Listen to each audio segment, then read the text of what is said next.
रही थी।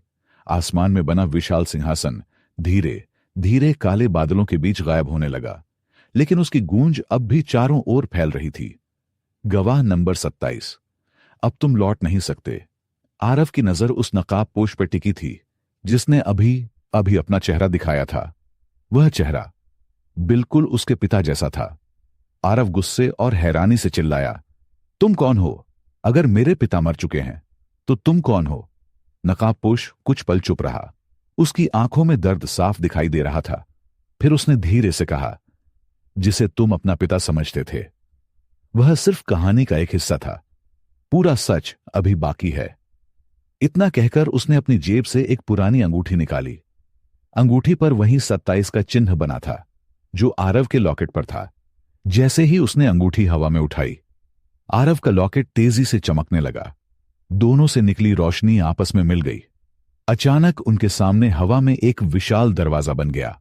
दरवाजे के ऊपर खून जैसे लाल अक्षरों में लिखा था, रक्त सरोवर। कालदर्शी घबरा गया। नहीं, अभी नहीं। आरव इस परीक्षा के लिए तैयार नहीं है। लेकिन देर हो चुकी थी।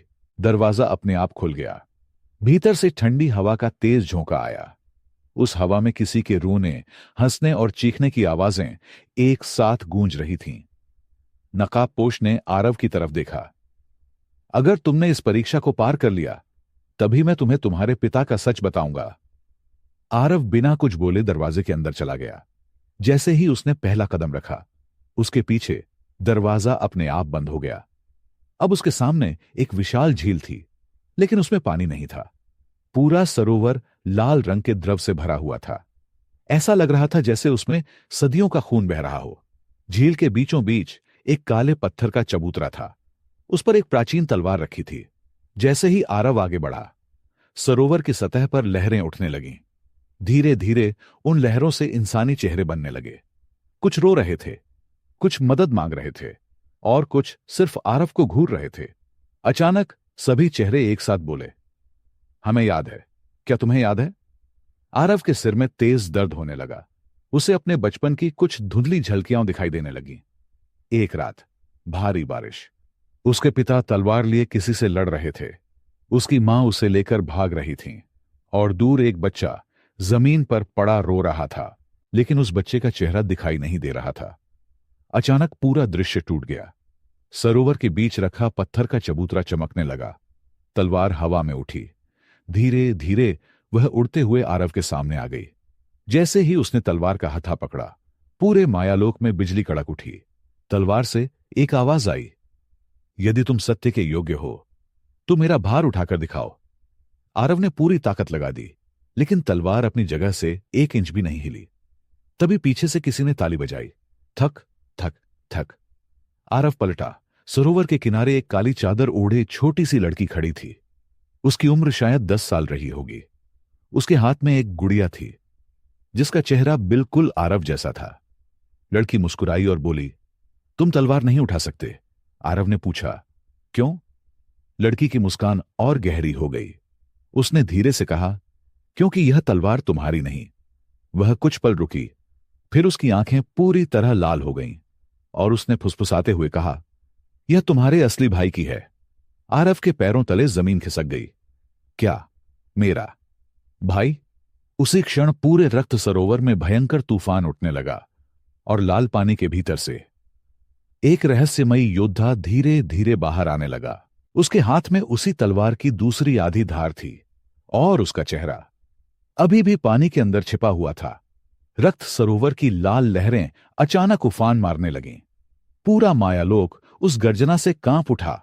आरव की नजर सरोवर के बीचों बीच टिक गई।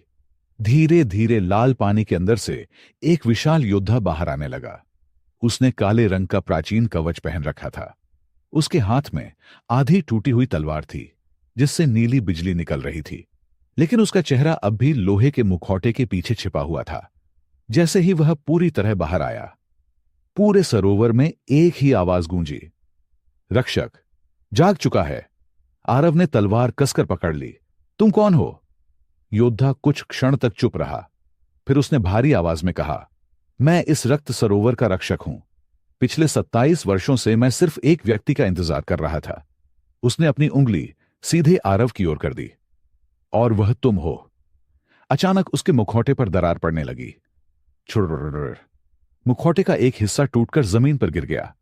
आरव ने जैसे ही उसका चेहरा देखा, उसके शरीर में सिहरन दौड़ गई। वह चेहरा उसके जैसा था, लेकिन आंखें सुनहरी थीं और माथे पर एक प्राचीन चिन्ह चमक रहा था। आरव घबराकर बोला, तुम कौन हो? रक्षक ने मुस्कुराते हुए कहा, मैं वह हूं जिसे तुमने हमेशा अपने सपनों में देखा, लेकिन कभी पहचान नहीं पाए। इतना कहकर उसने अपनी आधी तलवार हवा में उठाई। उसी पल आरव के हाथ में पकड़ी तलवार तेजी से चमकने लगी। दोनों तलवारें एक दूसरे की ओर खींचने लगीं। द आम। दोनों आधे हिस्से आपस में जुड़ गए। एक दिव्य पूर्ण तलवार प्रकट हुई। तलवार के बीच में सुनहरे अक्षरों में लिखा था, सत्य वज्र। जैसे ही तलवार पूरी हुई, पूरा रक्त सरोवर शांत हो गया। लेकिन तभी आसमान से काले बादल उतरने लगे। उन बादलों के बीच मृत्यु का प्रहरी दिखाई दिया। वह जोर से हंस रहा था। बहुत अच्छा, यही मैं चाहता था। आरव ने गुस्से में पूछा, क्या चाहता था? मृत्यु का प्रहरी बोला, सत्य वज्र को पूरा करने के लिए तुम्हारा यहां आना जरूरी था। अब यह तलवार जाग चुकी है और अब सम्राट भी पूरी शक्ति के साथ जाग जाएगा। कालदर्शी की कही बात आरव को याद आई। हर शक्ति के जागने की एक कीमत होती है। अचानक रक्त सरोवर का पानी घूमने लगा। बीच में एक विशाल भंवर बन गया। उस भंवर के अंदर एक प्राचीन पत्थर का द्वार दिखाई दिया। रक्षक गंभीर स्वर में बोला, उस द्वार के पीछे स्मृति कक्ष है। वहां तुम्हारे जन्म का पूरा सच छिपा है। लेकिन सावधान। वह कुछ पल रुका, फिर बोला, वहां जो दिखाई देगा उसे बदलने की कोशिश मत करना। जिसने भी अपनी यादों को बदलना चाहा, वह हमेशा के लिए समय में खो गया। इतने में वह छोटी रहस्यमयी लड़की फिर से दिखाई दी। इस बार वह रो नहीं रही थी, वह मुस्कुरा रही थी। उसने धीरे से कहा, तुम सब गलत दिशा में देख रहे हो। आरव ने पूछा, क्या मतलब? लड़की ने अपनी गुड़िया उठाई और गुड़िया का सिर धीरे धीरे घुमाकर पीछे कर दिया। फिर बोली, जिसे तुम अपना दुश्मन समझ रहे हो वह दुश्मन नहीं है। वह फिर मुस्कुराई, और जिस पर तुम सबसे ज्यादा भरोसा करते हो उसकी आंखें पूरी तरह काली हो गईं। वही तुम्हारा सबसे बड़ा विश्वासघाती निकलेगा। इतना कहते ही वह धुएं में बदलकर गायब हो गई। अचानक स्मृति कक्ष का पत्थर का द्वार अपने आप खुलने लगा। भीतर से एक आवाज आई, आओ आरव, अब समय आ गया है कि तुम अपनी असली पहचान देखो। आरव ने गहरी सांस ली और सत्य वज्र तलवार हाथ में लेकर उस अंधेरे द्वार के अंदर कदम रख दिया। जैसे ही वह अंदर पहुंचा, द्वार उसके पीछे अपने आप बंद हो गया और अंधेरे में दो चमकती हुई लाल आंखें धीरे धीरे खुलीं। पत्थर का विशाल दरवाजा धड़ाम की आवाज के साथ बंद हो गया। पूरा स्मृति कक्ष गहरे अंधेरे में डूब गया। आरव ने अपनी सत्य वज्र तलवार आगे की। तलवार से सुनहरी रोशनी निकली और धीरे धीरे पूरा कक्ष जगमगाने लगा। लेकिन अगले ही पल आरव की सांसें थम गईं। दीवारों पर सैकड़ों आईने लगे हुए थे। हर आईने में आरव का अलग चेहरा दिखाई दे रहा था। कहीं वह बच्चा था, कहीं बूढ़ा, कहीं योद्धा, और कहीं उसकी आंखें पूरी तरह लाल थीं। अचानक सभी आईने एक साथ बोल उठे, इनमें से असली आरव कौन है? आरव ने कान बंद कर लिए, लेकिन आवाजें और तेज होती गईं। उसी समय बीचों बीच रखा एक विशाल पत्थर चमकने लगा। उस पर लिखा था, स्मृति कभी झूठ नहीं बोलती, लेकिन उसे देखने वाला झूठ बोल सकता है। आरव ने जैसे ही पत्थर को छुआ, उसके सामने एक नया दृश्य उभर आया। 27 साल पहले मूसलाधार बारिश हो रही थी। काला मंदिर आग की लपटों से घिरा हुआ था। मृत्यु का प्रहरी अपने सैनिकों के साथ मंदिर पर हमला कर चुका था। मंदिर के अंदर आरव के पिता और उसकी असली मां किसी प्राचीन शक्ति की रक्षा कर रहे थे। लेकिन अचानक मंदिर का एक दरवाजा खुला। एक आदमी अंदर आया। उसने अपना चेहरा काले कपड़े से ढका हुआ था। उसे देखते ही आरव के पिता हैरान रह गए। उन्होंने कहा, यह असंभव है। उस आदमी ने धीरे धीरे अपना चेहरा दिखाया। आरव की आंखें फटी रह गईं। वह चेहरा आरव के पिता जैसा ही था। दोनों एक जैसे दिखाई देते थे। आरव ने घबरा कर कहा, दो पिता? दृश्य में उसकी मां रोते हुए बोली, मैंने कहा था एक दिन वह जरूर लौटेगा। दोनों एक दूसरे को जानते थे, लेकिन कौन असली था, यह अब भी रहस्य था। अचानक दृश्य बदल गया। एक छोटा बच्चा जमीन पर रो रहा था। उसके गले में वही लॉकेट था, लेकिन वह बच्चा आरव नहीं था। उसका चेहरा धुंध में छिपा हुआ था। तभी एक और औरत आई। उसने उस बच्चे को उठाया और अपने साथ ले गई। उसी समय आरव के पिता ने दूसरे बच्चे को उठाया और जंगल की ओर भाग गए। दृश्य यहीं रुक गया। आरव चिल्लाया, नहीं, आगे क्या हुआ? तभी पूरे कक्ष में एक भारी आवाज गूंजी, बाकी सच जानने की कीमत चुकानी पड़ती है। अचानक सभी आईने टूटने लगे। धड़ाम धड़ाम, हर टूटे हुए आईने से काला धुआं निकलने लगा। कुछ ही सेकंड में वह धुआं मिलकर एक विशाल राक्षसी आकृति में बदल गया। उसकी ऊंचाई लगभग 15 फीट थी। उसकी 6 भुजाएं थीं, हर हाथ में अलग अलग हथियार।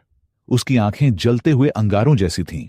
वह जोर से गरजा, मैं स्मृति भक्षक हूं, जो भी सच के बहुत करीब पहुंचता है उसकी यादें मैं हमेशा के लिए निगल जाता हूं। आरव ने सत्य वज्र तलवार उठाई। दोनों के बीच भयंकर युद्ध शुरू हो गया। तलवारें टकराईं, चिंगारियां उड़ने लगीं। पूरा स्मृति कक्ष हिलने लगा। स्मृति भक्षक ने अपनी एक भुजा से वार किया।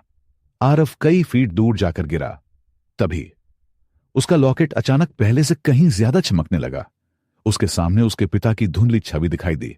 उन्होंने कहा, आरव, तलवार की शक्ति से नहीं, अपने विश्वास से लड़ो। आरव ने अपनी आंखें बंद कर लीं। उसने तलवार को दोनों हाथों से पकड़ लिया। धीरे धीरे सत्य वज्र सुनहरी आग से चमकने लगी। उसने पूरी ताकत से एक वार किया था। स्मृति भक्षक 2 हिस्सों में बट गया। उसकी चीख पूरे मायालोक में गूंज उठी, लेकिन मरने से पहले वह हंसा। तुमने मुझे नहीं हराया, गवाह नंबर 27। तुमने सम्राट की आखिरी मुहर तोड़ दी है। इतना कहते ही वह राख बनकर बिखर गया। अचानक पूरा स्मृति कक्ष कांपने लगा। दीवारें टूटने लगीं। जमीन के बीचों बीच एक गहरा गड्ढा खुल गया। उस गड्ढे से एक विशाल काला सिंहासन धीरे धीरे ऊपर आने लगा। सिंहासन पर कोई बैठा था। इस बार उसका चेहरा साफ दिखाई दे रहा था। उसे देखते ही कालदर्शी घुटनों के बल गिर पड़ा। नकाबपोश ने अपनी तलवार नीचे कर दी। मृत्यु का प्रहरी भी सिर झुकाकर खड़ा हो गया। वह व्यक्ति मुस्कुराया और उसकी नजर सीधे आरव पर पड़ी। फिर उसने सिर्फ एक वाक्य कहा, स्वागत है मेरे बेटे। पूरा मायालोक सन्न रह गया। आरव के हाथ से सत्य वज्र तलवार गिर गई। उसने कांपती आवाज में पूछा, तुम कौन हो? वह रहस्यमय सम्राट मुस्कुराया, मैं वह हूं जिसे पूरी दुनिया मायालोक का सम्राट कहती है। वह सिंहासन से उठा, धीरे धीरे आरव के पास आया और बोला, और मैं तुम्हारा असली पिता हूं। धड़ाम, पूरा मायालोक कांप उठा। एपिसोड 8 में क्या सम्राट सच बोल रहा है या यह एक और भ्रम है? आरव का असली पिता कौन है? 2 पिता। स्मृति कक्ष पूरी तरह टूट चुका था। पत्थर हवा में तैर रहे थे। चारों तरफ काली ऊर्जा का तूफान उठ रहा था। आरव स्तब्ध खड़ा था। उसके सामने मायालोक का सम्राट खड़ा था और उसके शब्द अब भी उसके कानों में गूंज रहे थे। मैं तुम्हारा असली पिता हूं। आरव गुस्से से चिल्लाया, झूठ! मेरे पिता अपनी जान देकर मुझे बचाने वाले इंसान थे। तुम जैसे राक्षस मेरे पिता नहीं हो सकते। सम्राट मुस्कुराया। उसके चेहरे पर न गुस्सा था न डर, बस एक अजीब सी शांति। वह धीरे धीरे सिंहासन से नीचे उतरा। जैसे ही उसने जमीन पर कदम रखा, पूरा मायालोक कांपने लगा। आसमान में लाल बिजली चमक उठी। सम्राट बोला, यही तुम्हारी सबसे बड़ी भूल है आरव। तुमने पूरी जिंदगी आधा सच सुना, और आधे सच से बड़ा कोई झूठ नहीं होता। आरव ने सत्य वज्र तलवार उठाई। अगर तुम सच बोल रहे हो तो सबूत दो। सम्राट ने अपनी हथेली आगे बढ़ाई। उसकी हथेली पर काले धुएं का एक गोला बनने लगा। कुछ ही सेकंड में वह धुआं एक चमकते हुए दर्पण में बदल गया। देखो और फैसला खुद करना। दर्पण में एक पुराना दृश्य दिखाई देने लगा। 28 साल पहले, घना जंगल, मूसलाधार बारिश। एक गुफा के अंदर 2 नवजात बच्चे रो रहे थे। दोनों बिल्कुल एक जैसे थे। उन्हें देखकर पहचानना असंभव था। उनके गले में एक जैसा लॉकेट था। अचानक गुफा के अंदर 2 लोग आए। एक वही व्यक्ति जिसे आरव अपने पिता मानता था, दूसरा, आज उसके सामने खड़ा मायालोक का सम्राट। दोनों ने बच्चों को देखा, लेकिन उनके चेहरों पर दुश्मनी नहीं, बल्कि दर्द था। आरव ने हैरानी से कहा, ये दोनों साथ थे? दृश्य में सम्राट बोला, आज के बाद इन दोनों बच्चों की किस्मत अलग हो जाएगी। दूसरे व्यक्ति ने जवाब दिया, अगर भविष्यवाणी सच हुई तो एक बच्चा दुनिया को बचाएगा और दूसरा दुनिया को मिटा देगा। आरव का दिल जोर से धड़कने लगा। अचानक गुफा के बाहर धमाका हुआ। मृत्यु का प्रहरी अपने सैनिकों के साथ हमला कर चुका था। अफरा तफरी मच गई। भागते भागते एक बच्चा सम्राट की गोद में चला गया, दूसरा उस व्यक्ति की गोद में। दृश्य यहीं धुंधला हो गया। आरव चिल्लाया, नहीं, आगे दिखाओ, कौन सा बच्चा किसके पास गया? लेकिन दर्पण टूट गया। छन्न। सम्राट ने गहरी सांस ली। यही सच मैं भी नहीं जानता। उस रात दोनों बच्चों की अदला बदली हो गई थी। यह सुनकर आरव के पैरों तले जमीन खिसक गई। अगर यह सच है तो क्या वह उस इंसान का बेटा नहीं था जिसे वह अपना पिता मानता था, या फिर सम्राट ही झूठ बोल रहा था? तभी अचानक स्मृति कक्ष की टूटी हुई दीवारों से एक ठंडी हवा चली। कालदर्शी का चेहरा सफेद पड़ गया। वह डरते हुए बोला, नहीं, यह असंभव है। आरव ने पूछा, क्या हुआ? कालदर्शी कांपती आवाज में बोला, किसी ने समय द्वार खोल दिया है। उसी क्षण पूरे मायालोक में हजारों घड़ियों की टिक टिक सुनाई देने लगी। टिक टिक टिक। सिंहासन के पीछे एक विशाल सुनहरा द्वार प्रकट हुआ। उसके ऊपर लिखा था, काल द्वार। सम्राट पहली बार घबरा गया। उसने जोर से कहा, नहीं, वह यहां नहीं आ सकता। धीरे धीरे कालद्वार खुलने लगा। भीतर से सफेद प्रकाश निकला। फिर एक हाथ बाहर आया। उस हाथ में वही सत्य वज्र तलवार थी, लेकिन यह दूसरी तलवार थी। आरव हैरान रह गया। दो सत्य वज्र। कालद्वार से बाहर आने वाले व्यक्ति का चेहरा अभी भी रोशनी में छिपा हुआ था, लेकिन उसकी आवाज पूरे मायालोक में गूंज उठी। इतने वर्षों बाद आखिरकार मैं लौट आया हूं। सम्राट के चेहरे से पहली बार मुस्कान गायब हो गई। वह धीरे से बोला, नहीं, यह नहीं हो सकता। तुम तो 27 साल पहले मर चुके थे। रोशनी धीरे धीरे कम होने लगी और वह रहस्यमयी व्यक्ति एक एक कदम आगे बढ़ने लगा। कालद्वार से निकलती सफेद रोशनी धीरे धीरे कम होने लगी। पूरे मायालोक में सन्नाटा छा गया। सम्राट की आंखें पहली बार डर से भर गईं। कालदर्शी घुटनों के बल बैठ गया और धीरे से बोला, इतिहास खुद को दोहरा रहा है। रोशनी के बीच खड़ा वह रहस्यमयी योद्धा धीरे धीरे आगे बढ़ा। उसके हाथ में चमकती हुई दूसरी सत्य वज्र तलवार थी। हर कदम के साथ धरती कांप रही थी। उसका चेहरा अब भी रोशनी में छिपा हुआ था। आरव ने तलवार कसकर पकड़ ली। तुम कौन हो? कुछ पल तक कोई जवाब नहीं आया। फिर उस योद्धा ने धीमी आवाज में कहा, मैं वह हूं जिसे दुनिया ने 27 साल पहले मरते हुए देखा था। अचानक उसने अपनी तलवार हवा में घुमाई। दोनों सत्य वज्र तलवारों के बीच तेज सुनहरी बिजली चमकी। धा। उस टक्कर से पूरा मायालोक हिल गया। आरव की तलवार उसके हाथ से छूटते छूटते बची। सम्राट ने गुस्से से कहा, तुम्हें यहां आने की अनुमति किसने दी? रहस्यमयी योद्धा मुस्कुराया। सच को किसी अनुमति की जरूरत नहीं होती। यह कहकर उसने पहली बार अपना चेहरा दिखाया। उसे देखते ही आरव, कालदर्शी, यहां तक कि मृत्यु का प्रहरी भी स्तब्ध रह गए। वह चेहरा बिल्कुल आरव जैसा था, लेकिन उसकी आंखें नीली थीं। माथे पर सुनहरे रंग का प्राचीन चिन्ह चमक रहा था। आरव के मुंह से निकला, तुम कौन हो? वह योद्धा कुछ पल तक उसे देखता रहा, फिर बोला, मैं तुम्हारा दुश्मन नहीं हूं, लेकिन अगर तुमने गलत फैसला लिया तो मुझे तुम्हें रोकना पड़ेगा। इतने में मृत्यु का प्रहरी आगे बढ़ा। उसने अपनी काली तलवार सीधी उस योद्धा की ओर तान दी। सम्राट के सामने सिर झुकाओ। योद्धा मुस्कुराया। उसने बिना तलवार उठाए सिर्फ अपनी 2 उंगलियां आगे बढ़ाईं। मृत्यु के प्रहरी की तलवार हवा में ही रुक गई। अगले ही पल धड़ाम, एक अदृश्य शक्ति ने मृत्यु के प्रहरी को कई फीट दूर फेंक दिया। सम्राट का चेहरा गंभीर हो गया। तो तुम्हारी शक्तियां अभी भी खत्म नहीं हुई? रहस्यमयी योद्धा ने कहा, नहीं, लेकिन तुम्हारा समय जरूर खत्म होने वाला है। इतना कहते ही पूरे मायालोक में भयंकर गर्जना गूंज उठी। आकाश के बीच एक विशाल काला चक्र बनने लगा। कालदर्शी घबराकर चिल्लाया, आरव, पीछे हटो, यह कालचक्र है, इसके खुलते ही समय की सीमाएं टूट जाएंगी। लेकिन देर हो चुकी थी। कालचक्र खुल चुका था। उसके भीतर से सैकड़ों दृश्य दिखाई देने लगे। अलग अलग समय, अलग अलग युद्ध, अलग अलग गवाह, और हर दृश्य में गवाह नंबर 27 का चेहरा आरव जैसा ही था। आरव हैरान रह गया। यह कैसे हो सकता है? रहस्यमयी योद्धा ने उसकी ओर देखा और कहा, क्योंकि तुम पहले गवाह नहीं हो। वह कुछ पल रुका, फिर बोला, तुमसे पहले भी 26 गवाह आए थे और उन सब का अंत एक ही तरह हुआ। आरव के शरीर में सिहरन दौड़ गई। अगर उससे पहले भी 26 गवाह थे तो वे सब कहां गए?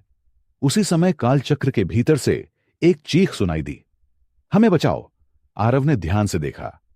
कालचक्र के अंदर 26 परछाइयां लोहे की जंजीरों में जकड़ी हुई थीं। वे सभी उसकी ओर हाथ बढ़ा रही थीं। तभी अचानक एक परछाई ने अपना चेहरा उठाया। उसे देखते ही आरव की सांस रुक गई। वह चेहरा उसके पिता का था। सम्राट जोर से चिल्लाया, आरव, उसकी तरफ मत जाना, यह जाल है।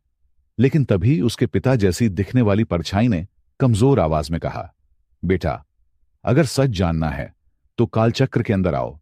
आरव एक कदम आगे बढ़ा और कालचक्र ने उसे अपनी ओर खींचना शुरू कर दिया। कालचक्र की शक्ति हर पल बढ़ती जा रही थी। आरव का शरीर हवा में उठने लगा। सम्राट ने जोर से चिल्लाया, आरव, अंदर मत जाना। एक बार कालचक्र में प्रवेश किया तो समय तुम्हारा मालिक बन जाएगा। लेकिन उसी क्षण कालचक्र के भीतर से फिर वही आवाज आई, बेटा, मैं अभी भी जिंदा हूं। आरव की आंखों में आंसू आ गए। वह आवाज बिल्कुल उसके पिता की थी। बिना कुछ सोचे वह कालचक्र की ओर बढ़ गया। अचानक सम्राट ने उसे रोकने की कोशिश की, लेकिन रहस्यमयी योद्धा ने उसका हाथ पकड़ लिया। उसे मत रोको, सम्राट गुस्से से बोला, तुम नहीं जानते कि अंदर क्या है। योद्धा ने गंभीर स्वर में कहा, मैं सबसे ज्यादा जानता हूं, क्योंकि मैं वहां से लौटकर आया हूं। इतना सुनते ही आरव कालचक्र के भीतर समा गया। समय का कारागार। आरव ने जब आंखें खोलीं तो उसने खुद को एक अजीब दुनिया में पाया। यह जगह न मायालोक थी, न इंसानों की दुनिया। चारों ओर अनगिनत घड़ियां हवा में तैर रही थीं। कुछ आगे चल रही थीं, कुछ पीछे, कुछ की सुइयां उल्टी दिशा में घूम रही थीं।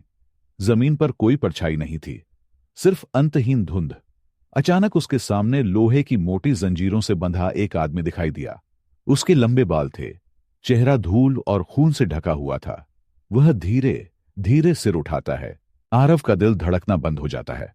वह उसके पिता थे। आरव दौड़कर उनके पास पहुंचा। पापा! उस आदमी की आंखों में आंसू आ गए। आखिरकार तुम यहां तक पहुंच ही गए।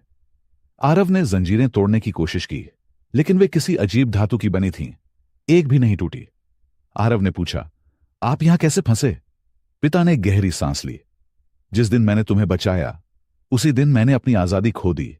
मैंने तुम्हें दुनिया से नहीं, समय से छिपाया था। आरव कुछ समझ नहीं पाया। तभी पूरे कारागार में एक जोरदार हंसी गूंजी। हां, हां, हां। घड़ियां एक साथ रुक गईं। धुंध हटने लगी और अंधेरे से एक विशाल आकृति बाहर आई। उसके शरीर पर काले कवच थे, सिर पर टूटा हुआ मुकुट, हाथ में समय से बनी हुई लंबी दरांती। उसकी आंखों में कोई रंग नहीं था, सिर्फ खालीपन। उसने भारी आवाज में कहा, मैं हूं कालपाल, समय का रखवाला। आरव ने तलवार निकाल ली। कालपाल हंसा, तुम मुझसे लड़ने आए हो? जिस तलवार को तुम पकड़े हुए हो उसे मैंने ही बनाया था। आरव चौंक गया। तभी उसके पिता जोर से बोले, इसकी बातों में मत आना, यह तुम्हें सच नहीं, अधूरा सच दिखाएगा। कालपाल ने अपनी दरांती हवा में घुमाई। अचानक सैकड़ों दृश्य हवा में तैरने लगे। आरव ने देखा, उसकी मां रो रही है। सम्राट किसी बच्चे को गोद में लिए हुए है। मृत्यु का प्रहरी किसी से विश्वासघात कर रहा है और नकाबपोश सम्राट पर तलवार चला रहा है। आरव समझ ही नहीं पा रहा था कि कौन सही है और कौन गलत। कालपाल मुस्कुराया, हर कहानी का एक नायक होता है, लेकिन तुम्हारी कहानी में। वह कुछ पल रुका, फिर बोला, नायक अभी तक तय ही नहीं हुआ। इतना कहते ही उसने अपनी दरांती जमीन पर दे मारी। पूरी जगह हिल गई। जंजीरों में बंधे 26 और कैदी एक एक करके जागने लगे। सभी ने एक साथ अपना सिर उठाया और हर कैदी का चेहरा आरव जैसा था। आरव के हाथ कांपने लगे। ये कौन है? उसके पिता ने दर्द भरी आवाज में कहा। ये वे 26 गवाह हैं जो तुमसे पहले चुने गए थे, और अगर तुम असफल हुए तो तुम भी इनके साथ हमेशा के लिए यहीं कैद हो जाओगे। अचानक कालपाल ने अपनी दरांती आरव की ओर तान दी। अब फैसला करो, अपने पिता को बचाओगे या पूरी दुनिया को? पूरा समय कारागार सन्नाटे में डूब गया। आरव के चेहरे पर दुविधा साफ दिखाई दे रही थी, और तभी उसके लॉकेट से एक रहस्यमयी आवाज आई। आरव, किसी पर भरोसा मत करना, यहां तक कि अपने पिता पर भी नहीं। आरव स्तब्ध रह गया।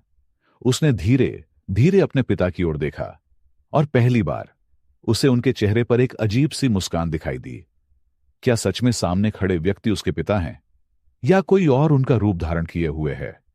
एपिसोड 9 में क्या आरव के पिता असली हैं या छलावा? कालपाल का सम्राट से क्या संबंध है? 26 गवाहों की असली कहानी और आरव का सबसे कठिन निर्णय जो पूरी दुनिया की किस्मत बदल सकता है।